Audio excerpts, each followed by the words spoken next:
Happy Friday morning, everybody. Here we go, headed into the weekend of early November. And the Bills got a late game this week. 4 o'clock Eastern Time at Arizona. Not too many of those on the schedule. It's kind of new, but here we go again, right? 4 o'clock game. Yeah, so this is a time where you get to make plans Sunday morning because you ain't got nothing to do. So you're gonna have to like chill out, find something to do till 4 o'clock Eastern Time to take your mind off of things because it is a big game. So I know, right? Fans gonna be hyped. I'm not sure which early game is on TV here locally in Denver, but probably be watching that and pacing around my living room waiting for the next game, the Bills game, to come. So we'll see what happens on Sunday. I am a little bit nervous though, as this game is not scheduled for 1 o'clock Eastern Time, the Bills' favorite time to play football, undefeated at that time. So, we'll see. Hopefully the Bills can get off the schneid here and get a win that's not in that 1 p.m. time slot, just in time to gear up for these late season primetime games that we got going on too. Hey, isn't Arizona? Aren't they like 3 hours behind Eastern Time? I think so. If I'm not mistaken. Yeah, they're Pacific time. So it's 1 o'clock there technically. Yeah. So it's actually, it depends on when the team travels. I would assume they probably leave Saturday.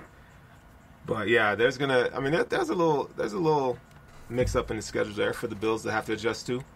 You know, if I was waiting in the morning though, I enjoy watching the Patriots lose. But we have to wait till Sunday night. They're Baltimore at New England. They have another primetime game at night. Oh, that's going to be a massacre. It's trash. It's going to be a massacre. But yeah, I really enjoy, like, if I'm not watching the Bills, I enjoy watching them play so I can root for the other team. I guess I'm just going to have to watch Carolina, in Tampa Bay. And hopefully Tampa Bay implodes. Nothing wrong with watching Tom Brady throw interceptions all day long. That's pretty fun.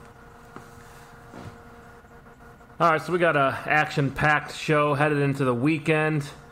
This is the last game before the bye week, so we got to make sure that we break this one down good for our listeners. If you listen to our show often, you'll know that we had a pretty good debate in the offseason about top quarterbacks. We had Steve Matthews on from the Bills guys, and we went through and basically we did like a draft of NFL quarterbacks, and we call it the rankings, right? Yeah. During this time, we had a huge disagreement with Kyler Murray and where to put him. I think two of us put Kyler Murray ahead of Josh Allen. I won't mention names. Oh, I certainly did. not me. There was only one spot. Only one spot. And two of us said Josh Allen was much higher than Kyler Murray. So this debate continues to linger on. Just on our live Tuesday show, 9 o'clock on Cover 1 YouTube, we had a bunch of comments about people saying things like, Kyler Murray's a better passer than Josh Allen. I would take Kyler Murray over Josh Allen. And so we're going to do another little quarterback draft to give, we'll just do top 10. And we will see if Kyler Murray even cracks a top 10 with us. Now, be realistic now. I know we all love Josh Allen. Okay, we can't put him number one. Try to be unbiased. So we're doing it as can. Right now. 9 weeks into the season right now. Gotcha. Right now, today. I just want to see how different our list is then compared to now. And Sterling, you have the first pick. You're giving me the easy way out. You got to take Mahomes here. He is QB1. He's the best. He's best in the league, and it's not even close. No, yeah, Anthony, you'll go second. So if you want to comment no on argument that. there. I think that's pretty much the consensus. Nobody's gonna argue. Pat Mahomes, he's the number one still. He was in the preseason. I think that's where we kept him, for a reason. Hey, just as long as Kirk Cousins is not in the top 10, I'm good. Yeah, I can't disagree with Mahomes, but I think a lot of it is Andy Reid as well. That combination is just deadly. For sure. It matters. It matters who you drafted to, for sure. So, Anthony, you got the second pick. Let's just get off that. All number right. one. Well, with number 2, it's tough to say this because we just beat the guy, but I'm still going to have to go with Russell Wilson. I think what he does at the quarterback position, what he does for his team, he's still one of the top quarterbacks in the league. There might be a couple other guys could put here at this point, but I'm going to pick him at number 2. All right. I ain't going to disagree with that one. I agree with that wholeheartedly. Yeah, Russell Wilson, I think, is on the top of his game. For sure. Another good coach, right? Starting to see a trend. Yeah, I think we had Wilson. It was the same in the offseason. It was Mahomes 1 and Wilson 2. 3 is where we had some disagreement in the offseason. Again, Eric, no names, who was please. your third no names. again? Yeah, somebody who shouldn't even be in the top 20. Yeah. Is that Brady? It was Brady. My biggest rant. Okay, It was Brady. But, like, coming into the season, and I think some people still argue this, I'm not going to go with Brady at 3. But with those weapons, it's unfathomable, like, that they get blown out. I think they're getting a little greedy. Brady's trying to, live his glory days with Gronk and force him the ball, and let's bring AB in and force him the ball. You don't have to do that stuff. So I think that's actually hurting him in his stock. So I will go with Aaron Rodgers here. He just gets overlooked, I feel like, because he's good every year and it's kind of boring. But, still, only 2 interceptions this year so far. The team's winning games, and he's a playmaker. I mean, Devontae Adams is dominating, and a lot of that, I think, is from Aaron Rodgers, right? That combination is definitely helping. And, we overlook Aaron Rodgers a lot, but the guy is so talented. Agreed. For sure. He was one of the guys I could have picked at 2, for sure. Yeah. I mean, Russell probably gets the edge just because he's younger, right? He's doing a lot for his team, so his stats are going to be eye popping. But Rodgers is right there too. I like that. So it's my turn, right? So we're at number 4. Back to you. All right. So we're talking about just this year, right? Up to this point. Career sure we're on the until same this page. point. No. Career? Are we going career or just based on this year? We're just Because updating our rankings. I mean, it was the preseason rankings, which was before these 9 games. Now it's everything, including these 9 games. And this is why I tried to talk about this in the pre-show. Yeah, and you guys were like, no. just go. It's going to be just better quarterback. No. It's 2020 quarterbacks. Who would you take for your franchise right now? Okay, Josh Allen, number 4. Woo. Let's go. Yeah, Josh Allen, number 4. Now, if you go by the preseason rankings, we haven't seen this version of Josh Allen just yet, but he's grown and he's shown that he is more than capable. And honestly, if you really ask me, if we're talking about right now, if we're starting a franchise right now, I have to put him at number 3, actually, ahead of Aaron Rodgers, based on age and longevity. Yeah, so they're similar quarterbacks in some regards as far as, what they can do. I mean, Aaron Rodgers is supreme when it comes to fitting balls in tight windows, and he can throw off platform in so many different angles and areas. So, I would definitely go with Josh Allen here at number 4. I love it. It's not far-fetched. That's right around where I would have him. Exactly where I would put him. And especially because of age. Because now this puts me at number 5, right? And I'm still going to have to go with Drew Brees. I mean, the guy is one of the best players in NFL history, and he's still getting it done with his team. Now they're healthy. Now they're winning games. They're still leading that division. They're still my pick to go to the Super Bowl. I really like Drew Brees. I think, he's still got it in the tank here. He's still proving it on the field. So, I'd have to have him in the top 5. Yeah. And I would argue you might be able to put him ahead of Allen, but because of the age thing, and if we're going on franchise, I would definitely take Allen at this point. Drew Brees has he has like a 74% completion percentage right now. That's just, and that was without his bonkers best receiver for 4 games. So yeah, for sure. Right. Well, Drew Brees is the ultimate jabbing quarterback, right? Short throw here, short throw there, finds short throw everybody here, who's short throw open. there. But they're always open, right? But I'll take the jab, knockout punch, Mike Tyson type guy, and that's Josh Allen when you look at throwing the football, because he can get the ball down the field. He's always looking to make the big play, and I know he overthrows a lot and all that stuff, but like he's starting to get the hang of that. And then the entire field is, at his fingertips when he's on the field. And I don't think that's the case with Breeze. Okay. Fair enough. But what he does, though, I mean, he's a mastermind in terms of pre-snap. He knows where he's going with the football. He makes smart plays. I mean, that matters too, So he's just a different kind of quarterback. Yeah, and I'll take mobility. That's another good argument there. In today's NFL, I think we all agree mobility is a factor. Yep. And it's a big factor. I think of the top 4 quarterbacks we have here, all of them are mobile quarterbacks. Breeze is probably the best pocket passer in the league. We can agree with that. Mm-hmm. And it's just a different game. I feel like 5 years ago, it was all who's the pocket passer, and all the pocket passing quarterbacks, the Peyton Mannings, the Tom Brady's of the world, were all at the top. So I think it's changed. But with that, I have number 6, right? Yeah. I'm gonna go Matt Ryan here. Yeah, I was gonna say when you look at his stats on the year. Well, I think the defense is awful there. The coaching wasn't great, but Matt Ryan still comes through year in, year out, and it makes plays. He's still leading the league in yards right now, and it's for sure. He's a great quarterback in my opinion, and unfortunately that team isn't a complete team like these other guys. When you talk about the Chiefs, then their defense is better now than it has been. The Packers are a full team. The Bills are almost a complete team. The defense backed up a little bit, but that offense is dangerous. You look at Matt Ryan, this is a team who's coming off their prime, but I still think he has it. I would take him. So you would build your franchise with Matt Ryan right now? Well, we're talking now, this year, 2020. You're picking a quarterback right now. I would still. Okay. I still take Matt Ryan. There's the rest probably of the season. one guy I would have picked ahead of him, and I won't steal the thunder because now it's Sterling's pick. So, Sterling, who's your guy here? At 7, right?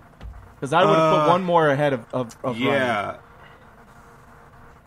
So I'm gonna go Deshaun Watson. That wasn't my choice, but I am okay with it. Yeah, he's quietly having a pretty solid year.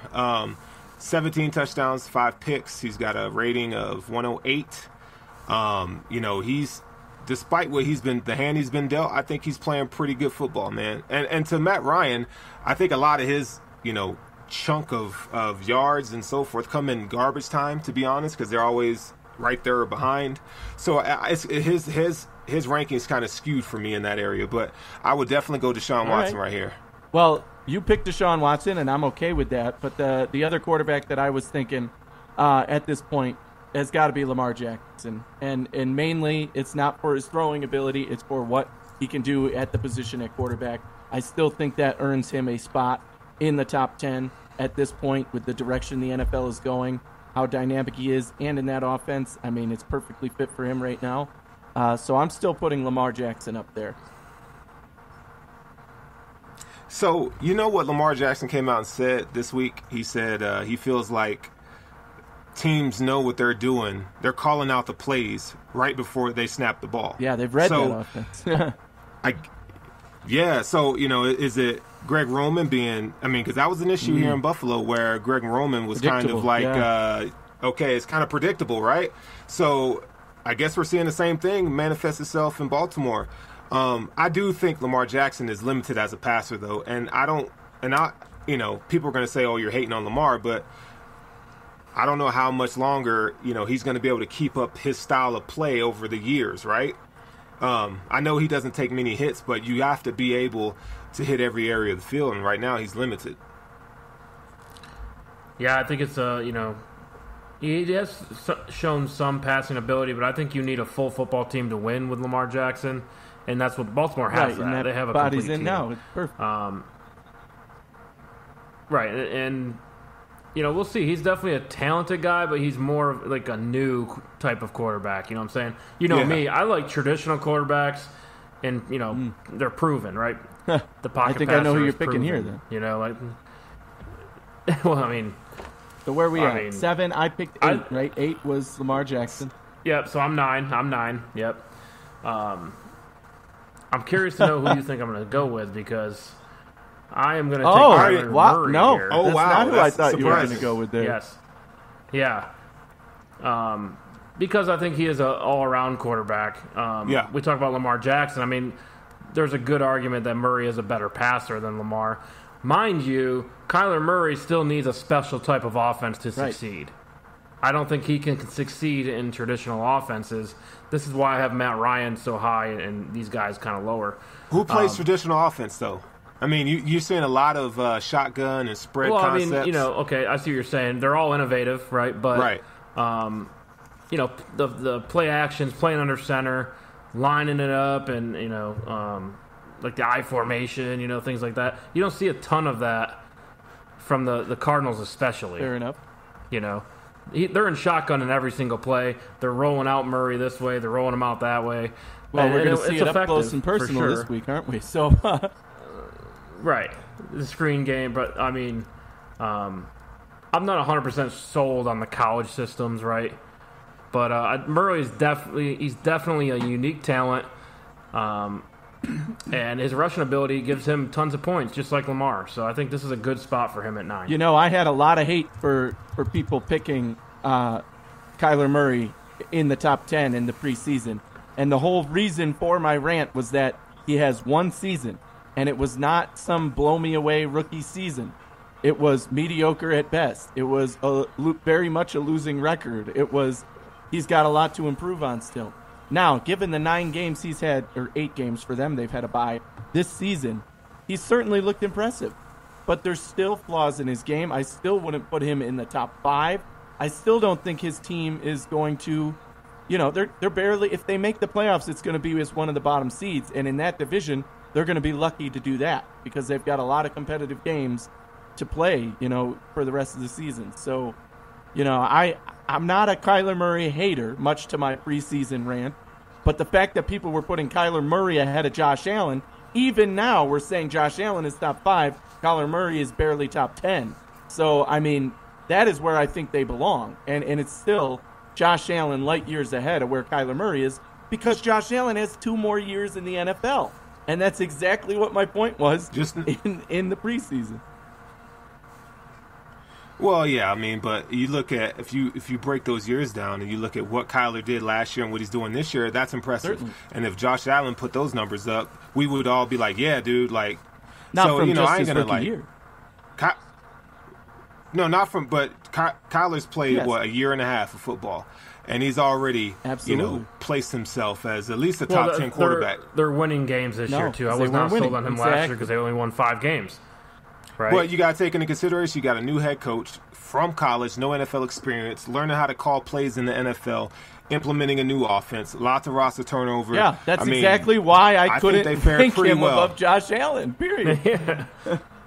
No, but you have to look, like I told you in the offseason, sure. You have to look at what he did. Like, it's not just about stats. It's about, can you fit throws in the tight windows? Do you throw with anticipation? Okay. How do you read blitzes? And those, so that's the kind of lens that I look at it from, not just statistics, because statistics at their nature can be very flawed, right? So what he's actually doing and the progression he's making is impressive. But I still think... So what do you think? What do you think about him? He does play under center once in a while, but not a lot. What, from a scouting standpoint, Sterling, how do you feel about that and Kyler Murray moving forward in his career? Because I think eventually the shotgun plays and things, it gets figured out, right? Because you're kind of putting your offensive line on an island with that. So here's what I'll tell you to this. Someone like Kyler Murray is an outlier. You guys remember when Steph Curry was coming into the NBA? I mean, this guy, he was deadly from 3-point range. He was a small-bodied, not strong and so forth. And people were just like, they didn't think that he had a future in the NBA, right? Well, as we know, the NBA changes a lot faster than the NFL does. So I think, you got a lot of old heads talking they're so used to tradition and what it's been, but they don't make room for outliers like Kyler Murray. Kyler Murray, his skill set is what, I know he's small, he's diminutive in size, but what he brings to the table, I think the top 5 quarterbacks moving forward are going to be athletic guys who can make plays with their legs off script. Those are the kind of quarterbacks that are going to be the mold now, right? Because we're not seeing these stuck in the mud kind of old school quarterbacks anymore. Those guys are gone. Now it's like the athletic age of quarterbacking, right? In the NFL, in college, they're more prepared coming from college to the NFL now than they've ever been, because the NFL just now started the idea of implementing spread offenses, right? Back in the day, you really had to know what you were doing, know what's going on pre-snap, and things were predicated off the run more. But now, they're opening these playbooks up. You're seeing more wide receivers and tight ends are more athletic than they ever have been. So you're seeing this spread kind of concept coming to the NFL, and I don't think that people are adjusting with it, in terms of like the scouting community or, even office personnel, NFL personnel. So they're seeing it more, and they're seeing what it does. So that's why you got guys like Deshaun Watson, Justin Herbert, you could throw him in there, Kyler Murray, Josh Allen, Patrick Mahomes. I mean, these are guys that you're going to be seeing at the top of the league. And then I would even throw in Lawrence coming in, and Justin Fields. Those guys are probably going to be up there as well. So we'll see. But, yeah, I just think it's a matter of shifting the way you think about how the position is played. Right, so the model is no longer Tom Brady, it's Russell Wilson, right? And we've put I've heard that saying. We've put all those guys that he mentioned in the top 10 so far. So clearly the league is trending in that direction in terms of their success in the league, too. Agree. Yeah. So would you guys have anybody at 9 higher than I honestly thought you were going to go Matt Stafford there because of the way you were saying, I like pocket passers, I like, Yeah, I think he belongs Matt, in the conversation, maybe in the top 10 at least. I'm starting to think he's over the hill a little bit. He's certainly on the talent of his career, but what you described you like in a quarterback is Matt Stafford. You're signing up for Matt Stafford all day.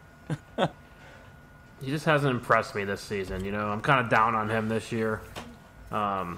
Eventually, you gotta step up and carry your Another team. name that came to mind for me that probably could crack the top 10 at this point in the year is Ryan Tannehill. As much as it pains me to say that, he's doing well with that team. I know, right? It's so uninspiring. Sucks, but it's true. I mean, he belongs in the conversation up there in the top 10. He does. I don't know if he is what he is without Derrick Henry being in the backfield and those play action concepts, and we won't know, right? But he's balling out. We can give that to him. Yeah, we can give that to him. Would I take him? No. Special shout out here as well to maybe we should mention the guys who have climbed the rankings the most and the ones who have fallen the most at this point. The guy we still have one for pick our top left. 10. Oh, I thought we were filling it with Stafford. No? Yeah. It's technically Sterling's pick, right? Oh, okay, so Sterling. Sterling's pick, because Carson Wentz still out there. That's one of the guys. There could be some debate here. Some people might go Justin come Herbert, on, not the Joe Burrow. Rookies got to stay at the bottom. Yeah, I got Burrow was in. Remember, we did have an argument about that one too, where to put him. Yeah. Well, Joe Burrow can ball, right? But I'm going to go with Ben Roethlisberger here. Wow. Ben Roethlisberger is having a really good year. And despite the fact that he didn't play any football last year, hardly, coming off that injury, he's a wily veteran. And Big Ben is really one of those outliers, too. Big Ben coming into the league, he can move. He was like the Josh Allen is a lot like Ben Roethlisberger, but Josh is a lot more. He's way more athletic than Big Ben was. But they kind of come in the same mold. Big Ben has like 18 touchdowns, 4 picks. He's 68% completion percentage. I mean, he's playing good ball right now. So I would place him over Justin Herbert in the top 10. I would take Brady over Roethlisberger. Have you watched games again this year? I said the same thing to you in the preseason. Have you watched Brady play the last 3 years? He's terrible. Oh, I have. I've watched a lot of Brady well this year because, again, I'm now a fan of 3 teams. I like, obviously the Bills. I love whoever's playing New England, and I love whoever's playing Brady. So my mind has expanded this season, and I've watched a lot of Brady. Say what you want about the guy, he still puts his team in a good situation. On Sunday he put his team in a good situation. Twice this year. Does every quarterback have bad games? Twice yes, this year absolutely. On our show alone, where we don't talk about Tampa Bay every week, we've mentioned that Tom Brady is the reason the team lost. Twice at least this year. He's the reason they lost. Yeah. And how many? I mean, that happens to every quarterback. Well, you throw 3 interceptions. You're going to lose. Well, like I said, though, I think they're getting greedy as a team. I think him in particular is getting greedy, but he's still having a good season. Yeah, he is. I just think the expectation for him is high given his status, but also I think they're still gelling as an offense, man. They're not. Brady is very demanding in terms of where he wants his guys, and it's very rhythm and timing based, right? So I just think it's an adjustment. I do see them progressing as the year goes on. People are starting to write them off, and I don't think that's accurate either. They're still a force to be reckoned with. Yeah, and I think another guy to talk about is Carson Wentz. See, now, to me, we had him top he's one of five in the offseason. He's one of the fallers. Oh, okay. For me, right? Right. No. I'm not saying put him at 10. Yes, I'm saying he's fallen. He's definitely more toward the mediocre range now, 15 to 20 at this point. I wouldn't even have put Lamar Jackson in top 10. Oof. I think Justin Herbert's better than Lamar Jackson now. That's a bold statement. See, I just can't put the rookies quite up there yet. None of them are blowing the roof off of what they're doing. Herbert's been impressive for sure, probably better than even Burrow has been. But, it's hard to judge them based on what they have right now and what they're doing. I don't bet against Lamar. I do. I can tell you why. The team wins games, and he's a big part of that. Show me where. I get that he stats, he stuffs the stat sheet, right? But there's something called intangibles. I want to know. I haven't seen Lamar deliver when the chips were down. Right, the team's built to have a lead. Right. I mean, it's a solid roster around him, right? So a lot of his flaws get masked, to be honest. But I think as of right now, I think Justin Herbert's a more polished quarterback than Lamar Jackson. I mean, you go out and look at it. I mean, the kid's throwing. He's got a 67.3 completion percentage, but it's not about the percentage that I'm pointing at. It's how he fits the ball. The location of the ball. I mean, he is on point. It's on time with anticipation. Down the field, right? He knows how to look off linebackers and safeties, and I mean, I really do like the way that that coaching staff is grooming him. So yeah, I think he's better. I know Lamar Jackson has intangible that you can't teach, and that's evading defenses and running ability. But when that's taken away, Lamar can't win a game just with his arm. He can't. I haven't seen it. Right, he's also been challenged twice to do that in the playoffs, and he's been almost embarrassed both times. I hear you. He's just such a talent, though. Yeah, he is. I'd still have him. Yeah, I'd still have to have him just for his talent alone, up in the top 10 and in the lower range where we put him. I think that's probably where he belongs. One of the guys I think is my biggest riser is somebody I did like in my picks that I said was kind of a sleeper pick then. It's certainly exceeding expectations this year, and that's Teddy Bridgewater and what he's been able to do in Carolina. I mean, everybody expected them to be one of the worst teams in the league and barely winning a few games, but certainly they've been competitive in all of them, especially in this last one when Christian McCaffrey came back, and they were right there ready to beat the Kansas City Chiefs. They didn't end up finishing it. They lost, but still a very competitive game, and a lot of that has to do with how Teddy Bridgewater is playing this year. So he would be one of the guys that I think has moved up the most in the rankings so far with these 9 games. Someone we haven't talked about who I think is a top 10 quarterback is Nick Foles. I know it sounds crazy, but no, I'm just messing with you. We were ready to tear that one apart. Okay, yeah. What? Okay. yeah. Nobody reacted. Nice. I'm like, okay, you guys think I'm serious? No. Nick Foles sucks. All right, so we're good on that. We're good. So we review the list. Number 1, Pat Mahomes. Number 2, Russell Wilson. Number 3, Aaron Rodgers. And we're talking about quarterbacks that you would take to finish out the season. Number 4, Josh Allen. Number 5, Drew Brees. 6 is Matty Ice.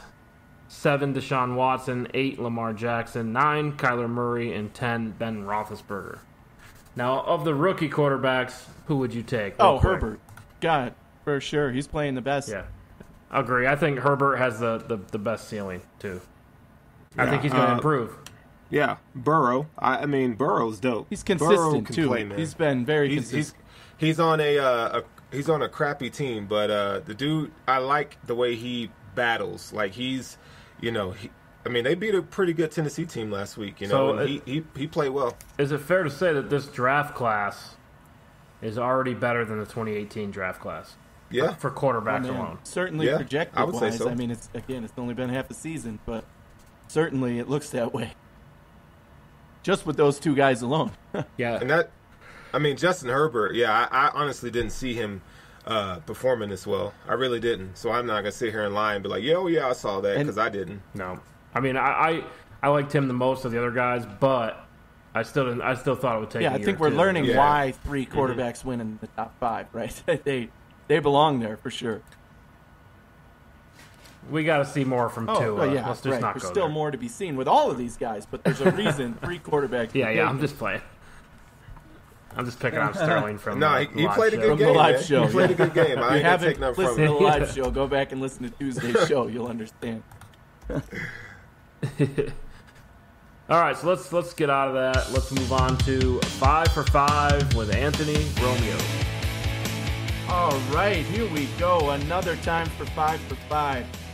Got back to our winning ways last week, which was nice. 3-2 in the 5 for 5. That puts me at 27-18 on the season. 9 over. That's pretty good for these picks. However, one of those losses was my big bet of the week, which was the Steelers minus 13.5 against Dallas. Obviously, they underperformed in that game more than people thought, and that was a disappointing loss. Only my second big bet of the week loss, though. So we're still doing pretty good there. It's been 9 weeks, so that's 7-2 with the big bet of the week. Again, 27-18 overall. Not too shabby. So let's get right into it this week. I have 5 picks that I like this week. My big bet of the week this week is the Lions minus 3.5 against the Washington football team. I just think the Lions have the power on offense, even though the Washington defense is okay and pretty good. They have some guys over there that can make plays. The Lions offense has been scoring, and I think they can beat this team by more than 3.5 points. So that's my big bet of the week. My number 2 pick is the Ravens minus 7.5 at New England. I mean, come on. The New England Patriots have hit rock bottom. They almost lost on Monday Night Football to the New York Jets, who are the most pathetic team in football, being led by Joe Flacco. That's absolutely embarrassing. I think the Ravens are just going to tear them apart this week. So 7.5 seems like a generous line, to say the least. So that's my number 2 pick. Number 3, I'm taking the Vikings minus 2.5 at the Chicago Bears. I believe this is the Monday Night Football game. The Vikings have really hit their stride, getting Cook back. He's one of the best players in the NFL, hands down. He's proven that with what he can do on the field. And they are really using him to the best of their ability. And I really like the Vikings here to beat Chicago. Then we have the Chargers. Once again, they've let me down 2 weeks in a row here, but I'm taking the Chargers plus 3.5 at Miami. I just think, this Chargers team, what they can do on offense. You just heard us talk a little bit about Herbert and what he's been capable of. Miami eked by a win against Arizona. Their defenses look better, but I really like the Chargers in this one, getting 3.5 points. And then my 5th pick of the week, probably the most important, I'm taking the Buffalo Bills here. I mean, they're on a roll. Even objectively, not as a Bills fan here, the Bills are getting 2.5 points on the road at Arizona. I know that Arizona's a good offense and they can score, but what this Buffalo Bills team has shown over the last 3 games is that they're resilient. They can come through. They can win big games. So I have to take the Bills line at this point. So there's my 5 for 5. Again, my big bet of the week, the Lions minus 3.5 at Washington versus Washington home. The Ravens minus 7.5 at New England. The Vikings minus 2.5 at Chicago. The Chargers getting 3.5 at Miami. And the Bills getting 2.5 at Arizona. Let's keep up those winning ways and let's try to make it 5-0 this week. Come on. All right, so thank you for that, Anthony. We'll jump right into Arizona. Let's go with keys to the game, and let's start with the Arizona offense versus Buffalo defense. What does this Buffalo Bills defense need to do to slow down Kyler Murray in this offense? Sterling, let's start with you on this. They got to contain Murray. Murray, coming into this game, he has over 500 yards rushing on 76 carries, and 8 touchdowns. So he's shown that, if you're not stout with your assignment and containing the edges, he's gonna hurt you. So, and we know, we kind of thought about this last week with Russell Wilson, but Murray actually runs a lot. So you gotta be on your P's and Q's when you're facing a dynamic weapon like that. Yeah, currently the Cardinals are second in the league in rushing yards, second in yards per carry, second in rushing touchdowns, and they already had their bye week. They're a pretty good running team. So they're a pretty good running team, which caught me completely off guard. I thought for sure, how often do I watch Cardinals games? I try. They're fun to watch, but I don't catch a lot of that. So when I started diving into the team, I didn't realize that they're such a dynamic running team. I thought it was strictly passing, screen game, but they do have a lot of running ability. Right now, their average yards per game is the highest in the league at 422. And their average rushing yards per game is second in the league at 162.9. Yeah. So they are and a lot of that is their quarterback, right? That's Kyler Murray has a big chunk of that because he's able to get out and make big runs, and he's fast and he can get loose, and that's why I think that Sterling was dead on. I think this is not only a key to the game, this is the key to the game for this Bills defense. You've got to contain Kyler Murray, and I think back to the play I mentioned on our Tuesday show with Jerry Hughes, right? The way he was able to stay in front of Russell Wilson and force him to throw the ball and not run. He could have tried to dive after him and try and tackle him, but if he would have got beat, Russell Wilson would have made a big play there. Instead, he just stayed in front of him, kind of ran back and forth, left and right with him to stay in front of him, and it worked. He ended up, Russell Wilson threw the pass and it was intercepted. So if we can do that with Kyler Murray, I think it's going to be a little bit bigger of a challenge given, the way that you have to contain him. Because if he even gets a little bit loose, again, I think his speed is what is his best characteristic on the run. So, I think stopping him that way, if we can contain him that way, that's going to be the key to the game for this Bills. And there's a couple other elements, too, that you can add to that. The Cardinals, they throw a lot on first down. So that goes to show you how good their running game is, that, a team can come out and throw the ball on first down, right, and still be able to accumulate first downs and move the ball at a high clip that third they do. and 7, they're not afraid to run the ball, right? Most teams, you're like, oh, this is a definite passing down, but not with this team. Well, and you're going to see a lot of zone reads. They like the ball in Kyler Murray's hands, and I don't blame them. And, you're going to see pistol, right? You're going to see a pistol formation. That's where you're going to have quarterback kind of in a shotgun stance, but he's a little closer, and you're going to have a running back lined up right behind him. And so they like to get Kenyon Drake going, kind of like what you see with Derrick Henry, kind of like 7 to 8 yards behind the line of scrimmage, giving him the ball and let he's best when he's moving forward with momentum. So you're going to see a lot of that, but you kind of know what they're doing. Like from the film that I've watched, you see like trips formations, bunch formations. I mean, it's a true college spread. So I think that the Bills are gonna have to be creative in their blitzes. They're gonna have to confuse him at the line of scrimmage pre-snap, get him thinking that you're doing one thing and then doing a whole nother thing. So I liked what the Miami Dolphins did last week. A lot of times they put, when the Cardinals kind of spread out, they put 7 guys on the line of scrimmage, and you don't know which one of those guys are blitzing. So I think Sean McDermott's going to see that, kind of like what you saw with the Bills do last week with Russell Wilson. I think you're going to see a lot of that this week as well. Yeah, and the Dolphins only won by 3. So I mean, every play will be important. Yep. I think the Cardinals are still in the hunt for the division there. They're not that far back. So I think they're going to bring it. The one thing we do have going for us is the Cardinals play Seattle on Thursday night. So maybe they overlook Buffalo a little bit. That's definitely a bigger game for them. They'd rather lose this game and win that one for sure. For sure. But, so right now they're 5-3. I think the Seahawks are not lost for the second time, correct? Yep. So they're 6-2. So it is a very close race. They're only a game back. Yeah. So in the Cardinals' eyes, they're looking at this saying, if we can beat the Bills and then beat Seattle, they're at the top of the division. Well, so another key to shutting down this Cardinals offense, I think, is going to be containing DeAndre Hopkins. I mean, the guy is one of the best receivers in the NFL, period. It's not a contested comment there. But I think I'm a little bit worried because Trey White was injured toward the end of the game, last game, his ankle, And I know he was held out of practice early in the week, so I'm sure he's going to be able to play in this game as long as everything's cleared. Certainly we haven't heard that the injury is any more than day-to-day at this point. But if he's even, only at 90% going against a guy like DeAndre Hopkins, he could get beat a lot more and maybe cost us some big plays. That's going to be a great matchup on the field. And we've seen what that looks like in the playoff game when we played Houston. They were not. It's not like he had some huge game, explosive game in that game either.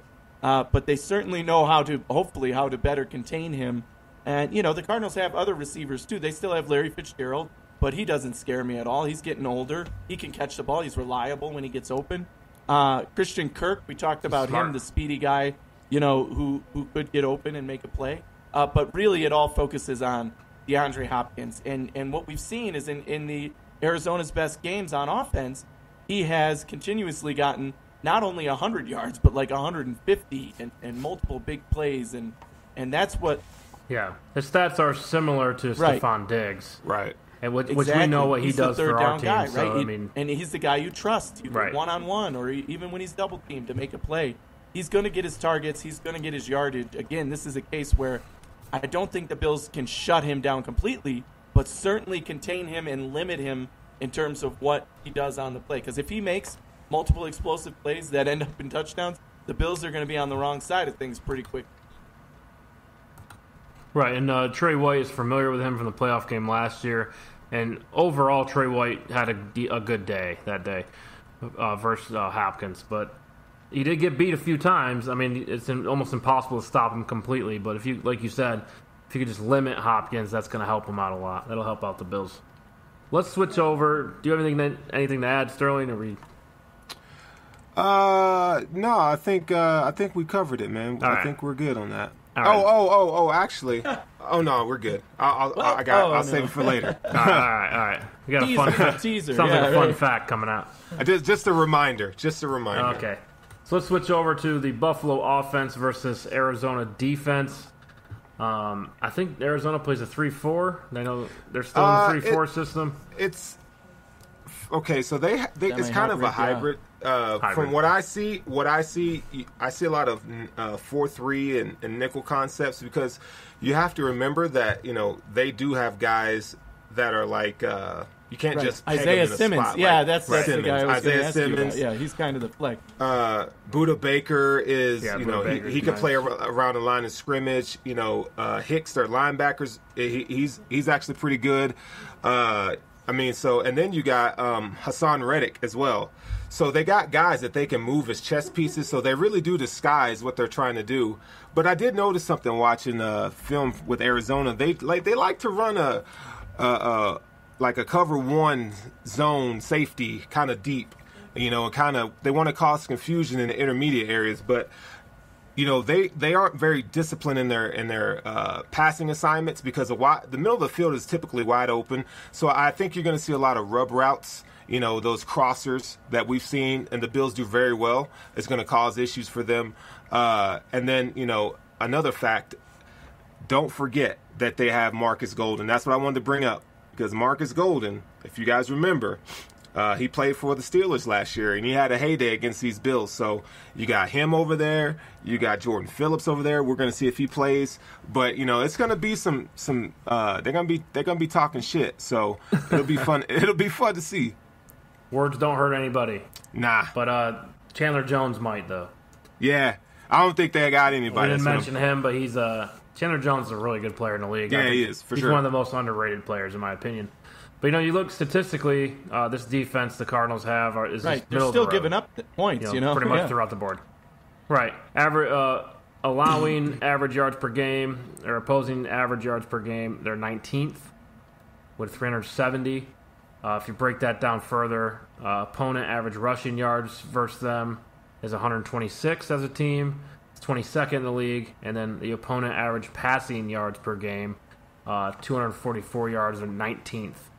So very middle of the road statistically. They're still dealing with a lot of injuries, too. I mean, even early in the week when we're recording this, there's a lot of guys who are listed as questionable that I expect probably will play. But you don't know. Maybe some of these guys are held out, too, and they're already, like you mentioned, there's already some guys on the IR for them.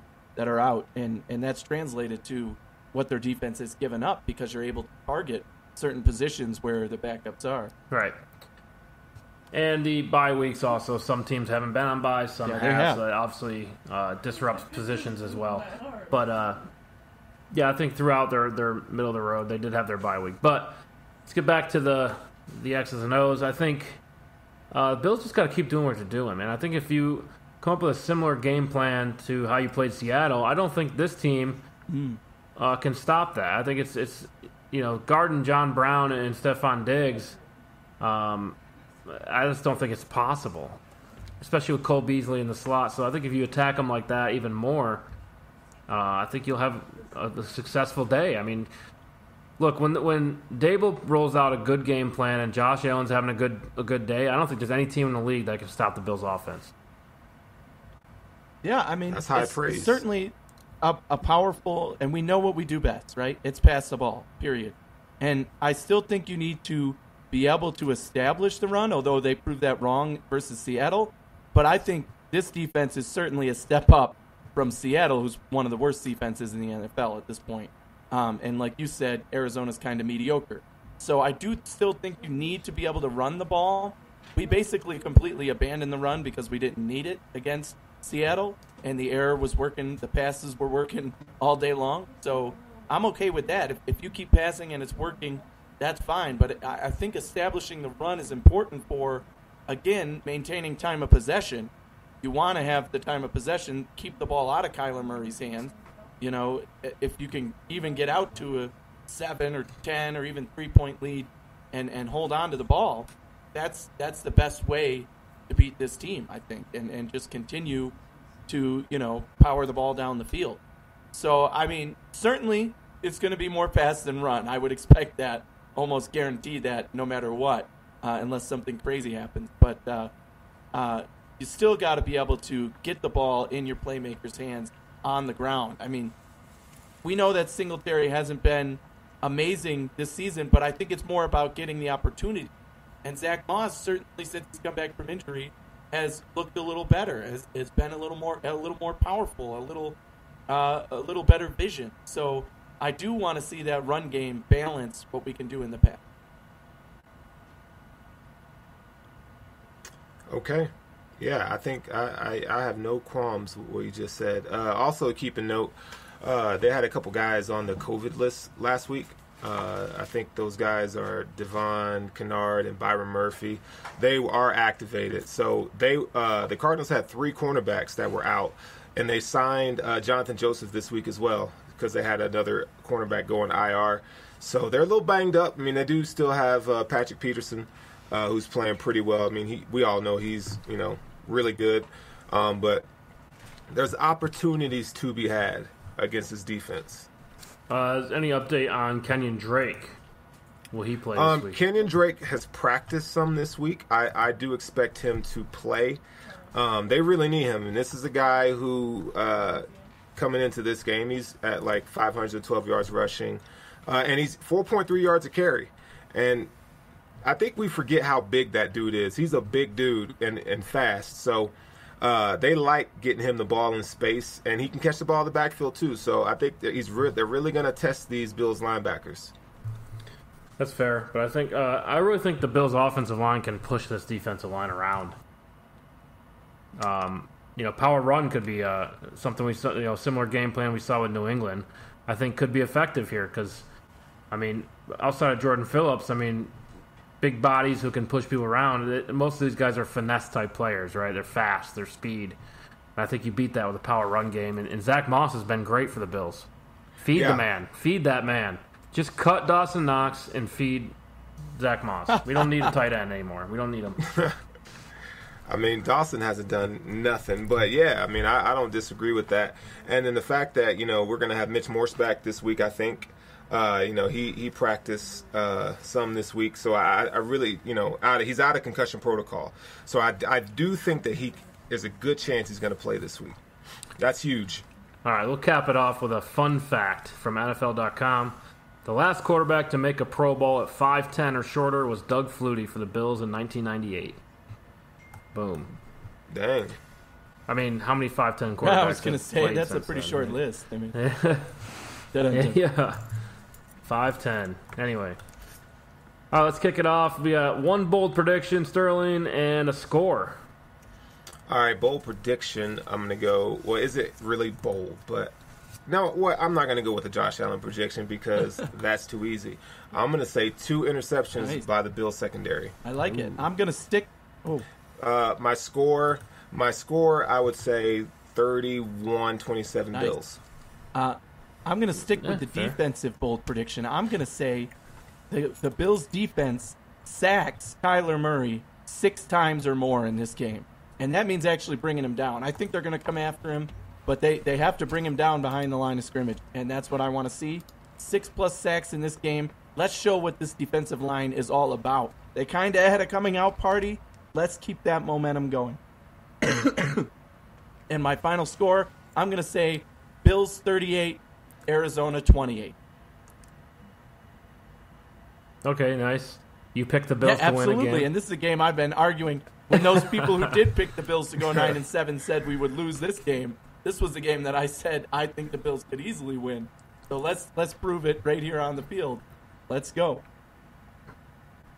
All right, I'm going to go my bold prediction. Dawson Knox gets 1 reception. Wow. Yeah, he has not been targeted. That's bold. That's bold. 1 reception for Dawson Knox, and I'll go Bills in a close one, 30-27. Bills winning the last drive. Is that 1 reception a touchdown? All Does right. Dawson Knox is 1 catch the winning No, touchdown? hell no. It's one. It's actually a jet sweep for -1 yards. Yeah. All right, let's kick it off with our NFL picks of the week. And the first game we have, we're going to start with Sterling and go to Anthony afterward. Philadelphia at the New York Giants. Well, this is a battle of who sucks more, right? I think the Eagles take this one. The Giants just seem to stumble over themselves. You never know when Daniel Jones is going to have a clear pathway to the end zone and just fall on his face. So until he can get his shoes tied right, I don't see the Giants making any impact. All right. Well, I mean, Philly certainly, they're coming off a bye. They're getting healthier. They're looking better.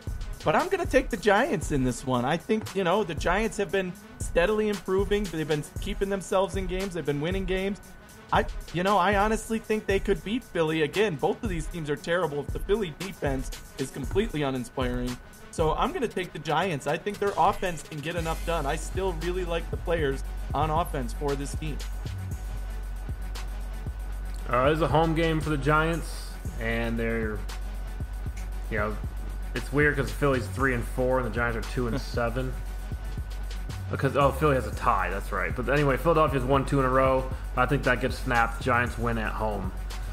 Let's go Jacksonville Jaguars at Aaron Rodgers and the Green Bay Packers.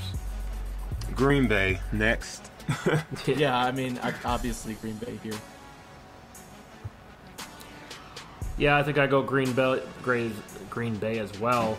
Easy game to overlook for the Packers, though. Crazier things have happened. Something we haven't talked about is Trevor Lawrence to the Jaguars. That conversation is now coming back, right? Yeah. But I don't think they can out-tank the Jets. Anyway. Yeah. The football team at the Lions. Ooh. Alex Smith gets the start. Just because Alex Smith is starting, I'm going to go with Washington. He did play well when he came in. He played well last week, so I like to see them. He almost brought them back from 17 points. They only lost by 3, so I think that they can get the W against the Lions. All right, well, I obviously picked the Lions in my picks, so yeah, I'm going with the Lions here. I just think their offense can get it done. The Lions, what are they doing? I have no idea what the direction of that team is. I thought they were a talented team. I thought maybe they'd figure it out this year. That's just not the case. I like Washington better. I will take them in this game. Let's go Houston Texans at the Cleveland Browns. I'm going to go Houston here in an upset. I really do like the way Deshaun Watson is playing the game right now. Cleveland is just inconsistent. 1 week the defense looks great, the offense is bad. I mean, they can't get a consistent game on both sides of the football right now. So I'm going to because I think they're going to overlook Houston, and I think Houston's going to surprise them. Man, I really want to pick Houston here. I would love to see it happen, but Cleveland's just lucky at this point. Houston is still a bad team on defense. They don't really have a lot of weapons on offense, although I like Will Fuller myself. I just think Cleveland's going to get lucky again. They're going to win by probably 2 or 3 points, and find a way, even though Baker Mayfield does all he can to screw it up. So I'm going to pick Cleveland and hope that I'm jinxing them here. Yeah, I think this Cleveland team matches up well against the Texans. I'm going to take Cleveland. I think their offense and defensive line are just going to dominate the Texans. And I think the Texans will just be lost. So I'll take Cleveland there. They're good. The Browns don't get enough credit on their offensive. They haven't played well against any halfway decent team. Well, I mean, but like their quarterback's pretty underwhelming. I think is their problem, honestly. And they do have rookie and Wills. We'll get back on that topic later. But Tampa Bay at Carolina. Oh man, I'm gonna go Tampa Bay. I think they get it back. They're gonna get things back in order. This game is in Carolina.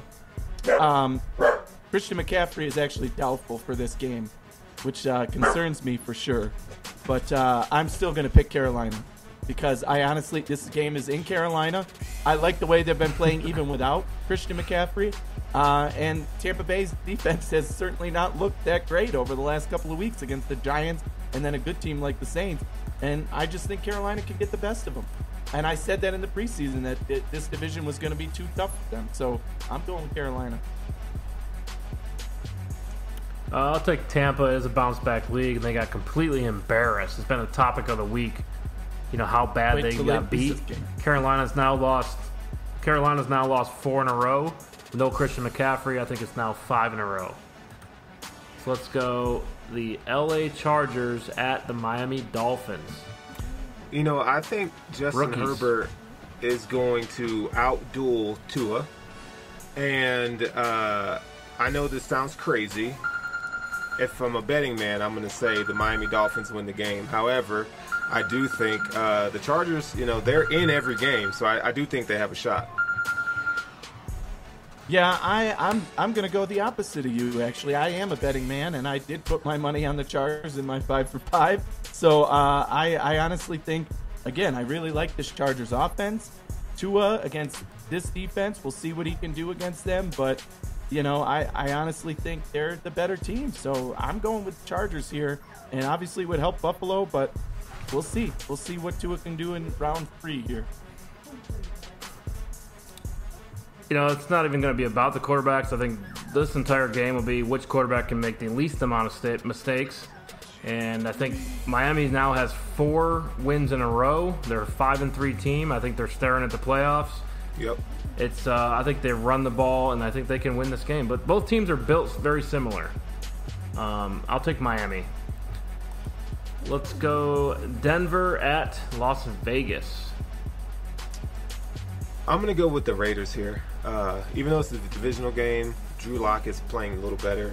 But I really do like what Derek Carr is doing, so I'm going to take the Raiders here. Yeah, we didn't mention Derek Carr in our quarterback conversation, but certainly he's one that's risen in the ranks based on what he's been able to do with his team this year.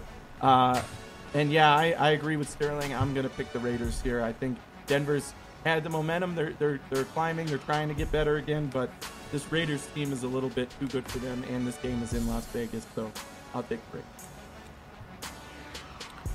Yeah, I still don't trust Drew Lock, and I think Las Vegas, they have a winning record.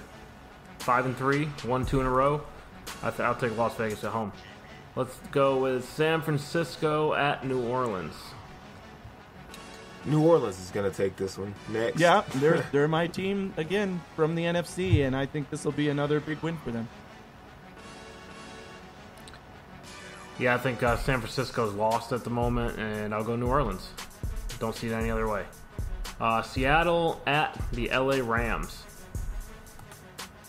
I'm going to go with Seattle here. I think, Russell Wilson's going to have something to prove. Not that he doesn't every week, but, I think the Rams. I just don't in a shootout. I don't think Jared Goff can hang with Russell Wilson. Yeah, see, this game is in LA, so I'm going to go with the Rams here. I mean, I think their defense can do what the Bills' defense just did to Russell Wilson. Maybe not as efficiently, but I think they can do it. And this is a really competitive division. These games are really competitive. Again, I'm giving the edge to the Rams because they're at home. I think Seattle's a really aware team. Pete Carroll especially, his awareness is out of the roof. And you have 2 divisional games in a short week. You have the Rams on Sunday and the Cardinals on Thursday. These next 2 games decide the division. I think Russell Wilson has his best game of the season and beats the Rams. So let's go Cincinnati Bengals at the Steelers. Pittsburgh in a close one. I think they win by 3. Wow. Okay. I mean, I'm taking Pittsburgh, but I'll take them to win by more than 3. I think the line is 7, and I'll take Pittsburgh -7 just because I think they feel the pressure after that Dallas game of very underwhelming. They want to come out strong and show that a team like Cincinnati, another pretty weak defense, that they can attack on offense and score. So I'll take Pittsburgh by a lot. Yeah, I'll take Pittsburgh. That defense against a rookie quarterback is just not fair. So I'll go Pittsburgh. Let's go big matchup. The Ravens at the Patriots, Sunday night. So I definitely think the Ravens are going to win. However, this is Belichick we're talking about, and I'm anxious to see what kind of defensive game plan he cooks up for old Lamar Jackson here. But Baltimore wins. Yeah, I mean, I picked Baltimore. I expect them to pound this New England team, basically. I mean, this New England team has hit rock bottom, and Baltimore is going to want to take advantage of that and really needs to take advantage of that in order to hold their place in the AFC. Yeah, I think they're gonna try to make Lamar Jackson throw deep. You're gonna see it's gonna be clouded, in the front 7, and it's gonna be tight, right? So I think you're gonna see a lot of cover 1, maybe cover 1 man, a little bit of cover 3, because they don't have the receivers really to beat man coverage. I mean, Marquise Brown can run, right? But can Lamar Jackson get him the ball? And that's going to be the question. Yeah, I think I'll go Baltimore here. It's going to be a close one because I know Bill knows how to play Lamar, right? And Bill knows how to play Josh Allen, big too, win but how did that work out? Right, yeah. But, Bill's coming off a big win versus Jets, so you never know, man. I'll go Baltimore. Minnesota at Chicago. Monday night. Oh, that's going to be a good game, man. I'm going to go Minnesota. They're kind of hot right now. Dalvin Cook is just balling, and I'm pretty sure the Bears just lost Akeem Hicks to injury. So that's going to hurt their the middle of that defense on that line. So Minnesota wins. I mentioned this in my picks as well. Dalvin Cook playing unbelievable football. Definitely one of the best players in football. And that Chicago team has continued to be mediocre at best. I think Minnesota is trending in the right direction. They're going to really make a statement here and beat Chicago. Yeah, Chicago's reeling lately. They've lost 3 in a row. I think Minnesota's starting to figure out their identity and who they are, and it's Dalvin Cook all day. I'll take Minnesota in this one. That's our picks of the week, and that's all we got. So thanks for joining us. You can check us out live on YouTube, on the Cover One YouTube channel, every Tuesday at 9 p.m. Eastern Time. And as always, you can catch our Friday show. Every single Friday we'll get you ready for the weekend, especially during the bye week. You're not going to have anything to listen to as far as the game, but we will get some good content for you, and we'll see you next week.